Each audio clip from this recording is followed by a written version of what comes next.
Hello friends, welcome to my YouTube channel agriculture field and education with Hritik लाल।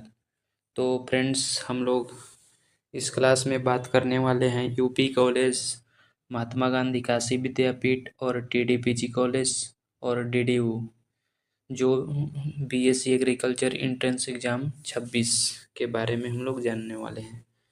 इस class में वे सब सारे question mention है जो यूपी कॉलेज में ये एग्रीकल्चर के पोर्शन से क्वेश्चन जो पूछे जाते हैं वो सभी इस क्लास में देखने को मिलेगा। तो फ्रेंड्स, अगर चैनल पर नए हैं तो सब्सक्राइब एंड लाइक कर दीजिए कि हमें भी हौसला मिले रेगुलर बेस पे क्लास लेने के लिए। फ्रेंड्स, हम लोग पिछले क्लास में कुछ सवाल किए थे जो ये 74 के आसपास में क्वेश्चन हम लोग किए थे, और इस क्लास में वार सीरीज जो हम लोग चला रहे हैं ये वार सीरीज 4 है, जिसमें हम लोग 75 से क्वेश्चन नंबर देखेंगे। तो देखिए, क्वेश्चन नंबर 75 में है कि जर्म प्लाज्मा सिद्धांत किसके द्वारा प्रस्तावित किया गया था।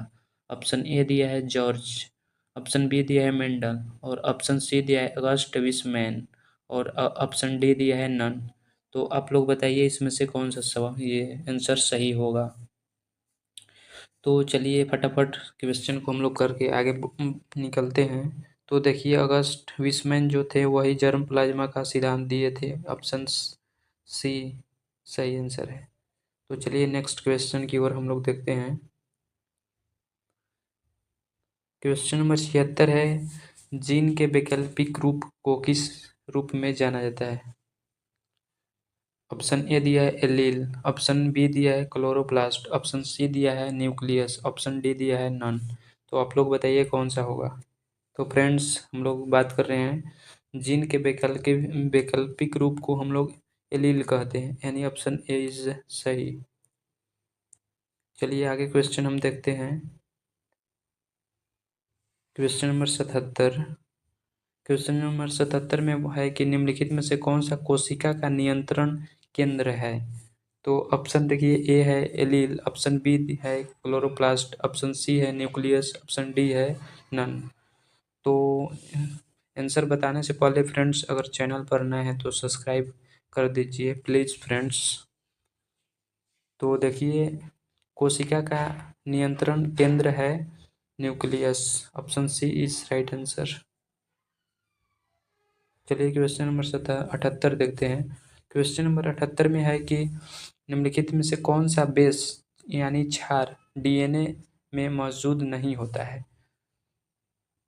तो देखिए, एडेनिन और थाइमिन ये डीएनए में मौजूद रहते हैं, but uracil is not present in DNA, it is present of ये आरएनए। तो answer B is right answer, option number B होगा, बी। चलिए नेक्स्ट क्वेश्चन की ओर हम लोग देखते हैं। Question number 79। 79 में पूछ रहे हैं कि शब्द जीनोटाइप और फेनोटाइप किसके द्वारा पेश किया गया था। ये तो बड़ा आसान सा क्वेश्चन है कि शब्द जीनोटाइप और फेनोटाइप किसके द्वारा पेश किया गया था। तो ऑप्शन देखिए, ए है जीएस मेंडल, ऑप्शन बी भी है मेंडल, ऑप्शन सी है लुइस पास्चर, और ऑप्शन डी है नन। तो देखिए फ्रेंड्स, जीनोटाइप और फेनोटाइप जो शब्द पेश किए थे वो मेंडल थे। तो option A is right. Question number 80 के ओर हम लोग बढ़ते हैं, और क्वेश्चन नंबर 80 में है कि 1909 में किसके द्वारा बहुकारक परिकल्पना दी गई थी। तो ऑप्शन देखिए, ए में है जीएस मेंडल, ऑप्शन वाल्डेयर, और ऑप्शन सी लुइस पास्चर, तो और ऑप्शन डी है नन। तो 1909 में किसके द्वारा बहुकल्पना दी गई थी। तो आप लोग आंसर बताइए क्या होगा। तो ऑप्शन बी है वाल्डेयर, यानी ऑप्शन बी वाल्डेयर होगा। क्वेश्चन नंबर 81 की ओर हम लोग देखते हैं। मेंडल के नियम की खोज निम्नलिखित में से किस वर्ष में की गई थी। जो मेंडल का नियम था, जो मेंडल ने पाइसम सैटिवम जो प्लांट लिए थे मटर का, जो जिसका साइंटिफिक नेम था फाइसम सटिवम, वह किस वर्ष इस नियम का खोज किए थे? यह क्वेश्चन नंबर ये 81 में पूछ रहा है। तो ऑप्शन ए है 1890 और ऑप्शन बी है 1905 और ऑप्शन सी है 1898 और ऑप्शन डी है नॉन। तो फ्रेंड्स आप लोग बताइए मेंडल के नियम की खोज किस वर्ष में किया गया था?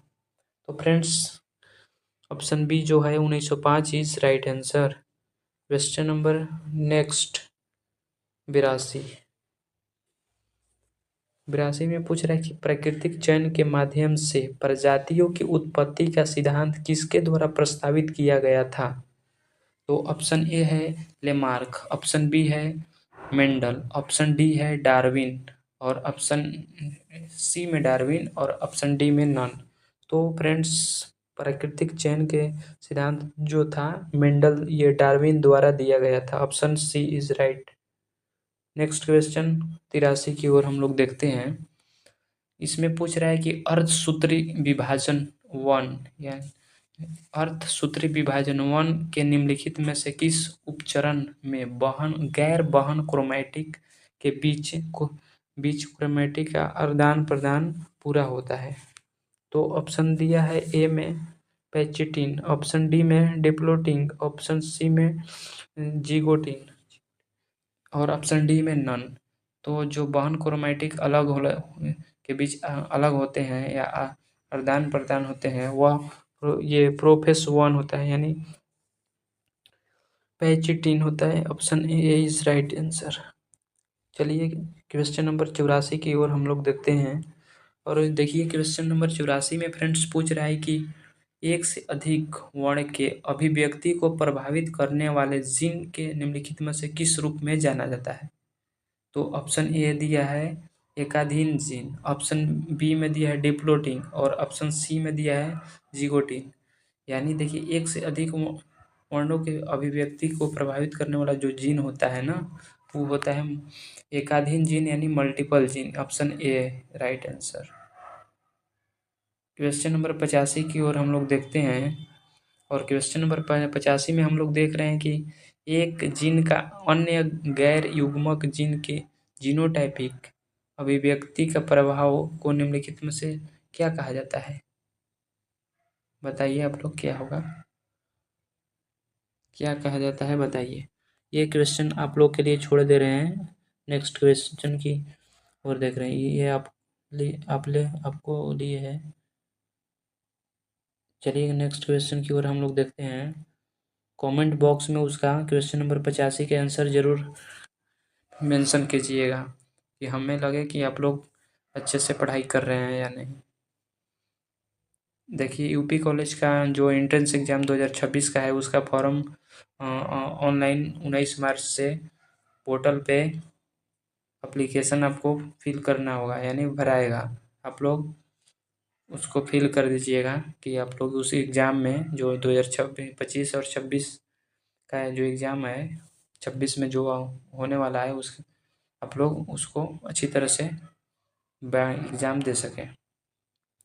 तो क्वेश्चन नंबर देखिए 86 है कि पूरक जीन क्रिया के मामले में F2PD निम्नलिखित में से कौन सा फेनोटाइपिक अनुपात दिखलाता है?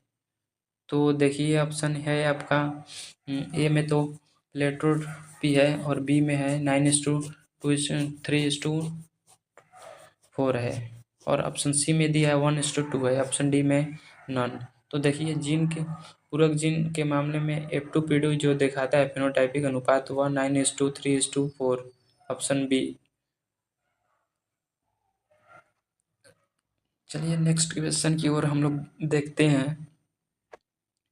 नेक्स्ट क्वेश्चन 87 सक्रिय मिट्टी बनाने वाला कारक है। सक्रिय मिट्टी निम्नलिखित में से कौन सा कारक बनाता है? तो देखिए तापमान है, जलवायु है, सूक्ष्म जीव है। तापमान से मिट्टी का ये जो होता है मिट्टी ये उसको, और जलवायु और सूक्ष्म जीव जो होते हैं मिट्टी को अपने खाने के रूप में लेते हैं और उसको ऑर्गेनिक बनाते हैं। और जलवायु के थ्रू मिट्टी का पार्टिकल छोटा छोटा कण में हो जाते हैं। और तापमान का मेन वजह होता है, ये मेन रोल होता है कि वह मिट्टी में तापमान को बनाए रखता है और जिससे मिट्टी एक्टिव हमेशा रहता है। तो ऑप्शन देखिए ऑल होगा इसमें से, तो ऑप्शन ऑल। क्वेश्चन नंबर हम लोग ये 88 है, मिट्टी वही है, ये भी और लगा दीजिए। Next question 89। देखिए कच्चे कार्बनिक पदार्थ का ह्यूमस में परिवर्तन क्या कहलाता है। तो फ्रेंड्स आप लोग बताइए। ऑप्शन ए है नाइट्रिफिकेशन, ऑप्शन बी दिया है ह्यूमिनिफिकेशन, और ऑप्शन सी दिया है सूक्ष्म जीव, और ऑप्शन डी दिया है ऑल। तो कच्चे कार्बनिक पदार्थ को ह्यूमस में परिवर्तन क्या कहलाता है। तो देखिए ह्यूमिनिफिकेशन कहलाता है, option B is right answer. Question number 90। मिट्टी से सिलिका यानी सिलिका डाइऑक्साइड को हटाने और आयरन यानी लौह एवं अल्युमिनियम ऑक्साइड, जिन्हें साइड और ऑक्साइड या फिर कहते हैं, कि जमा होने की प्रक्रिया को क्या कहते हैं। तो देखिए कि मिट्टी से सिलिका को हटाने और अल्युमिनियम और ऑक्साइड को मिलाने को क्या कहा जाता है। तो पहला ऑप्शन दिया है ए में नाइट्रिफिकेशन, ऑप्शन बी में दिया है ह्यूमिनिफिकेशन, ऑप्शन सी में दिया है लेटराइजेशन, ऑप्शन डी में दिया है नन ऑल। तो देखिए सिलिका जो होता है उसको मिलाने के, सिलिका को मिट्टी में सिलिका और लौह को, ये जो होता है ना, option C is right answer. Laterization कहते हैं इसको, लेटराइजेशन। चलिए क्वेश्चन नंबर 91 की ओर हम लोग देखेंगे। इसमें बोल रहा है कि तिल किस परिवार से संबंधित है। ए दिया है सोलेनेसी, बी दिया है लेगुमिनेसी, सी दिया है पेडिलेसी, और डी दिया है ऑल।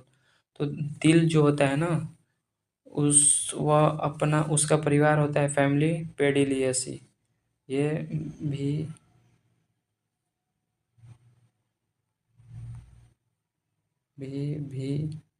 आई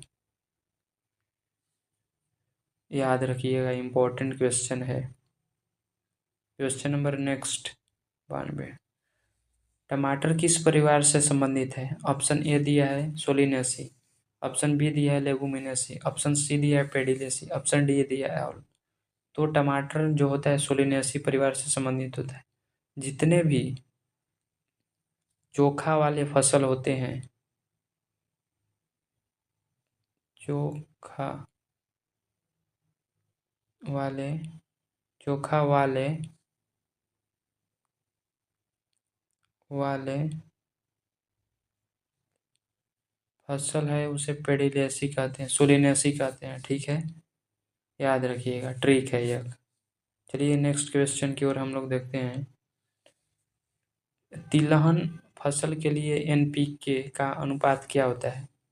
ये तिलहन पूछ रहे हैं ना, तो तिलहन के लिए एनपीके का अनुपात होता है, एनपीके का यानी 3:2:1। ऑप्शन ए दिया है, ऑप्शन बी में 4:2:1, ऑप्शन सी में दिया है 1:2:1। तो तिलहन के लिए 3:2:1, option A is right answer. चलिए नेक्स्ट क्वेश्चन की ओर हम लोग देखते हैं। अनाज फसल के लिए एनपीके का अनुपात क्या होता है। ऑप्शन दिया है 3:2:1, ऑप्शन बी दिया है 4:2:1, ऑप्शन सी दिया है 1:2:1, ऑप्शन डी दिया है ऑल। तो अनाज के लिए ये होता है बी। और ये हो गया तिलहन, और ये देख हो गया ना। अब नेक्स्ट क्वेश्चन की ओर हम लोग देखते हैं। गेहूं की फसल में कितना परसेंट प्रोटीन पाया जाता है। गेहूं की फसल जो होता है कितना परसेंट प्रोटीन पाया जाता है, बताइए आप लोग। ऑप्शन ए दिया है 12 से 14% प्रोटीन, ऑप्शन बी दिया है 6 से 7% प्रोटीन, और ऑप्शन सी दिया है 8 से 9% प्रोटीन, और ऑप्शन डी दिया है ऑल। तो गेहूं में जो प्रोटीन होता है ना, वह 12 से 14% होता है। यह भी इम्पोर्टेंट क्वेश्चन है, BBI। Question number 96। गेहूं की फसल में कौन सा प्रोटीन पाया जाता है। देखिए गेहूं का फसल में कौन सा प्रोटीन पाया जाता है। पहला ऑप्शन दिया है ग्लूटेन, एल्बुमिन, जीन और ऑल। तो option A is the right. Gluten जो होता है ना गेहूँ के फसल में, गेहूँ में प्रोटीन ग्लूटेन पाया जाता है। ऑप्शन नंबर 97, मक्का की फसल में कौन सा प्रोटीन पाया जाता है? ऑप्शन ए गेहूँ हो गया, ऑप्शन एल्बुमिन ए, और ऑप्शन सी जीन। तो गेहूँ में, मक्का में जो प्रोटीन होता है जीन होता है। Option C is right answer. चलिए नेक्स्ट क्वेश्चन 98, मक्का के पुष्प गुच्छ यानी इन्फ्लोरेंस को किस नाम से जाना जाता है? मक्का को जो इन्फ्लोरेंस होता है उसको किस नाम से जाना जाता है? पहला स्पाइक, दूसरा लटकन यानी टेसल, और तीसरा पेनिकल यानी बालिया, और ऑप्शन डी दिया है ऑल। तो मक्का के पुष्प गुच्छ इन्फ्लोरेंस को हम लोग टेसल कहते हैं। Option B tassel is right answer. चलिए नेक्स्ट क्वेश्चन 99, गेहूं के पुष्प गुच्छ इन्फ्लोरेंस को किस नाम से जाना जाता है? गेहूं का, मक्का का तो मक्का का ये हुआ, मक्का का ये हुआ, और गेहूं के पुष्प यानी इन्फ्लोरेंस को क्या कहते हैं? स्पाइक, स्पाइक कहते हैं। चलिए नेक्स्ट क्वेश्चन 100, गेहूं में जीन को किस नाम से जाना जाता है? जो गेहूं में जीन था वो किस नाम से हम लोग जानते हैं? तो ऑप्शन ए दिया है नोरिटिन 10, ऑप्शन बी दिया है DGO जीन, ऑप्शन सी दिया है अपारदर्शी 2। तो गेहूं में जो जीन होता है वह नोरिटिन 10 होता है। क्वेश्चन नंबर 101, धान में जीन को किस नाम से जाना जाता है? गेहूं में तो यह गेहूं के लिए हो गया, गेहूं के लिए हो गया, और धान में जो होता है ना DGO जीन, ऑप्शन बी, और सी जो होता है वो आपका मक्का में होता है, मक्का में जीन होता है अपारदर्शी 2। चलिए नेक्स्ट क्वेश्चन की ओर हम लोग देखते हैं 102। तो देखिए मक्का में जीन को किस नाम से जाना जाता है? नोरिटेन गेहूं में होता है, ऑप्शन बी DGO जीन ये धान में होता है, और ऑप्शन सी हो जो है अपारदर्शी 2 यानी यह मक्का में होता है। तो नेक्स्ट क्वेश्चन की ओर हम लोग देखें 103 नंबर, सफ़ेद चावल या पिसा हुआ चावल में कितना % प्रोटीन पाया जाता है? सफ़ेद ये चावल या पिसा हुआ, ऑप्शन ए दिया है 13%, ऑप्शन बी दिया है 6 से 7%, और ऑप्शन सी दिया है 8 से 9%, और ऑप्शन डी ऑल। तो पिसा हुआ जो चावल होता है उसमें 6 से 7% पिसा हुआ चावल या ये सफ़ेद चावल, और जो भूरा चावल होता है केवल चावल धान के ऊपर का कवर हटा देते हैं, और जो चावल रहता है भूरा उसमें 8 से 9% प्रोटीन होता है। तो ऑप्शन ये बी इज राइट आंसर। चलिए नेक्स्ट क्वेश्चन की ओर हम लोग देखते हैं क्वेश्चन नंबर 104। ये भी देखिए भी आई। फ्रेंड्स अगर चैनल पर नए हैं तो सब्सक्राइब कर दीजिए प्लीज़ फ्रेंड्स। क्वेश्चन नंबर 104 में है फालसा किस परिवार से संबंधित है? लेगुमिनेसी या फाबेसी? लेगुमिनेसी या फाबेसी जितने तिलहनी फसल होते हैं उसमें पाया जाता है, और फबेसी जितने अनाज वाले सीरियल क्रॉप होते हैं उसमें पाए जाते हैं। टिलियसी देखिए, टिलियसी जो होते हैं फालसा, टिलियसी जो जूट होता है टिलियसी से संबंधित है, टिलियसी इसका परिवार होता है, और फालसा भी जो है ना इसका भी टिलियसी ही है, यानी ऑप्शन सी इस राइट आंसर।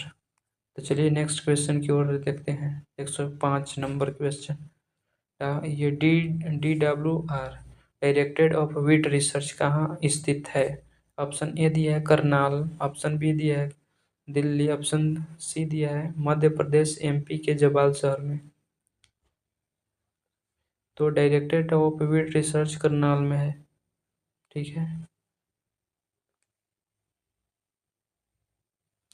ये नहीं, ये ऑप्शन नंबर सी होगा मध्य प्रदेश शहर के जबालपुर में। चलिए नेक्स्ट क्वेश्चन की ओर हम लोग देखते हैं IIVR Indian institute of vegetable research कहाँ स्थित है? ऑप्शन ए दिया है लखनऊ, ऑप्शन बी दिया है बनारस वाराणसी, यह वाराणसी, और ऑप्शन सी दिया है मध्य प्रदेश MP, मध्य प्रदेश के जबलपुर शहर में, और ऑप्शन डी दिया है कानपुर। तो Indian institute of vegetable research जो स्थित है ना वो वाराणसी में स्थित है। Option B is right answer. Next question की ओर हम लोग देखते हैं। 107 क्वेश्चन नंबर। एक्योचिक रोग किसके कारण होता है? ऑप्शन ए दिया H2S की अधिकता से धान में होता है। ऑप्शन बी दिया है जिंक की कमी से। ऑप्शन डी दिया है नाइट्रोजन की कमी से। और ऑप्शन ये ऑल होगा लास्ट। तो देखिए जो अंकियोची जो होता है रोग वो धान में H2S की अधिकता से होता है, ये याद रखिएगा थोड़ा। चलिए नेक्स्ट क्वेश्चन की ओर देखते हैं। देखिए यह भी आता है भी आई। धान में खैरा रोग किसके कारण होता है? H2S की अधिकता से यह धान में होता है। बी में जिंक की कमी से। ऑप्शन डी नाइट्रोजन की कमी से। और ऑप्शन ये सी में नाइट्रोजन की कमी से। Option D all. तो धान में खैरा रोग जिंक की कमी से होता है। Option B is right answer. Next question की ओर हम लोग देखेंगे। धान का मूल स्थान कहाँ है पर है? तो ऑप्शन ए दिया दक्षिणी पूर्व एशिया या इंडो अर्मा। Option B Mexico. Option C दक्षिणी पश्चिमी एशिया। Option D all. तो धान का मूल स्थान ऑप्शन ए दक्षिणी पूर्व एशिया या इंडो अर्मा है। ठीक है, नेक्स्ट क्वेश्चन की ओर हम लोग देखेंगे। गेहूं का मूल स्थान कहाँ है? तो गेहूं का देखिए मूल स्थान जो है ना दक्षिणी पश्चिमी एशिया। और धान का दक्षिणी पूर्व एशिया या इंडो अर्मा। चलिए नेक्स्ट क्वेश्चन की ओर देखेंगे। मक्का का मूल स्थान कहाँ पर स्थित है? देखिए ऑप्शन ए दिया है दक्षिणी पूर्व एशिया या धान का हो गया। और सी ऑप्शन दिया है दक्षिणी पश्चिमी एशिया या गेहूं का हो गया। और ऑप्शन डी दिया है मैक्सिको या मक्का का मूल स्थान है। फ्रेंड्स ये भी आई 2025। फ्रेंड्स अगर चैनल पर नए हैं तो सब्सक्राइब एंड लाइक कर दीजिए कि हमें भी हौसला मिले रेगुलर बेस पर क्लास लेने के लिए। स्वस्थ रहिए, मस्त रहिए। धन्यवाद।